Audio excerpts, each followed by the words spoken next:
Apalagi ini kan 3 pasangan calon presiden ini kayaknya sama kuat ini. 30-30 semuanya, 30% ini. Nah, ini kan bisa ribut. Nah, itu harapan kita melalui putusan MK hari Selasa besok.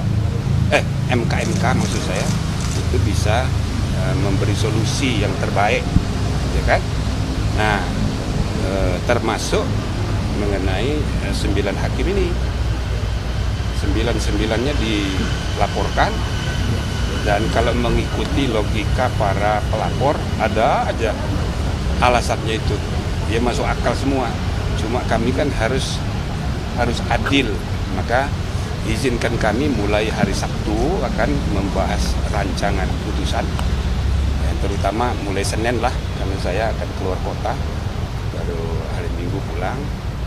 Nah, dari semua laporan dan persidangan, alhamdulillah kami merasa menemukan banyak sekali isu-isu baru gitu loh. Dan saya rasa sidang hari ini pun demikian. Pertama, sidang hari ini terfokus kepada terlapornya 2 hakim, satu Pak Arif Hidayat dan yang kedua Pak Saldi Isra. Yang dipersoalkan adalah dissenting opinion. Kok bukan opinion isinya curhat gitu loh. Nah, ini kan sesuatu yang baru.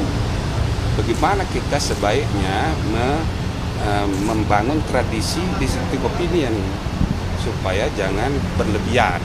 Itu tuntutannya dari para pihak, baik untuk Pak Saldi maupun juga untuk Pak Arif Hidayat, karena ada anggapan positifnya gitu ya. Baik Profesor Arif maupun Profesor Saldi kayaknya nggak kuat gitu loh menghadapi problem internal. Jadi itu terekspresikan dalam pendapat hukumnya, terekspresikan dalam pidato dan wawancara di televisi itu untuk Pak Arif Hidayat. Jadi sebetulnya ada alasan logis juga yang bisa dimaklumi.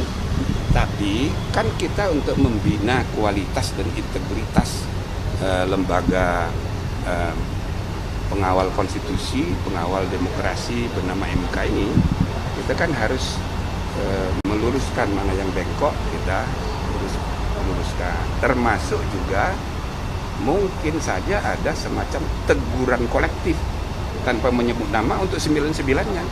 Karena terbukti misalnya tanpa harus menyebut siapa yang salah, yang jelas informasi rahasia di dalam kok di luar sudah pada tahu detail sekali, ya kan? Nah, jadi ya banyak intel di sini.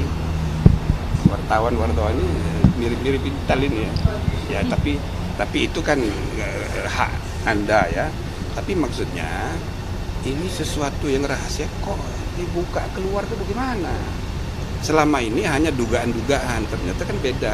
Tapi kok banyak betulnya sekarang ini, gitu loh. Nah, ini pasti sumbernya kalau bukan staf, hakim.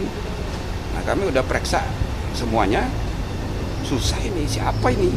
Gitu kan, kalau nanya majalah Tempo, iya kita harus hormati kebebasan pers, dia kan berhak untuk tidak mendisclose. Jadi kami nggak mau menyentuh itu, jadi kita masih kita cari ini, siapa yang tanggung jawab ini? Nah, termasuk soal-soal administrasi yang kecil-kecil begitu. Nah, ini termasuk yang bisa menjadi bahan untuk teguran kolektif. Nah, yang kedua itu soal kohesivitas dan kolaborasi, kohesivitas, kerjasama, kekompakan bersembilan. Ini kalau dibiarin ini itu bisa repot ini.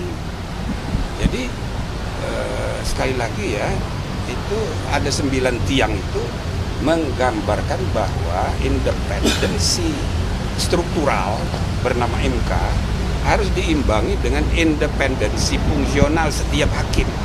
Bahwa setiap hakim itu adalah pilar constitutional truth and constitutional justice.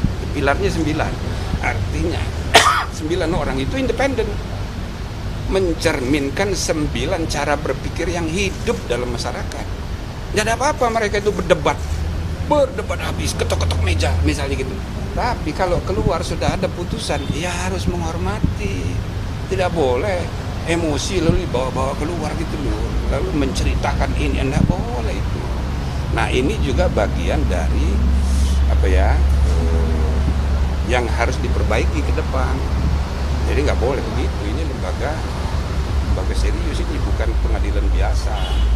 Nah ini hal-hal yang mengenai salah satu isu yang kita diskusikan ya hari ini soal kualitas perbedaan pendapat dissenting opinion. Yang kedua ada lagi yang menarik.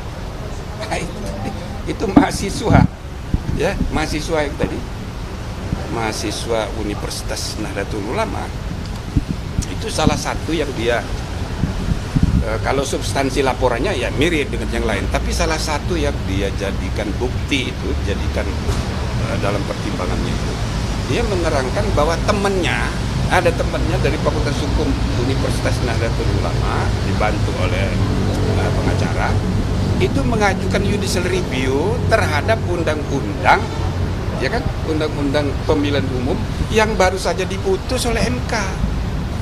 Dan dia tadi minta supaya ada kepastian majelis hakim yang menyidangkan itu tidak boleh ada ketua, harus hanya 8. Nah, seperti ketentuan ayat 7 Undang-Undang pasal 17 ayat 7 Undang-Undang Kekuasaan Kehakiman. Jadi ada majelis yang berbeda. Nah ini saya rasa ini sangat kreatif ini, makanya tadi saya puji-puji, hebat kali ini, ya kan? Mana ini mahasiswa Fakultas Hukum yang lain atau perguruan tinggi yang lain, Universitas Nahdlatul Ulama yang belum terlalu lama, ya kan, punya kreativitas yang perlu kita apresiasi. Jadi dia mengajukan judicial review terhadap undang-undang yang baru diputus, yang berubah, dan itu yang perkara nomor 90. Lalu kalau komposisinya berubah, kan bisa lain hasilnya. Ini kreatif ini, ya terlepas dari bagaimana nanti putusannya, saya mengapresiasi dan saya mendorong semua mahasiswa. Nah ini nyontoh ini seperti kreativitas mahasiswa Universitas Nahdlatul Ulama ini. Jadi ini wujud dari partisipasi publik, khususnya partisipasi mahasiswa dalam mengawal kualitas dan integritas demokrasi kita. Nah begitu. Ya itu aja dari saya. Tadi kan sempat disinggung juga oleh Prof. Dibli soal dissentingnya Prof.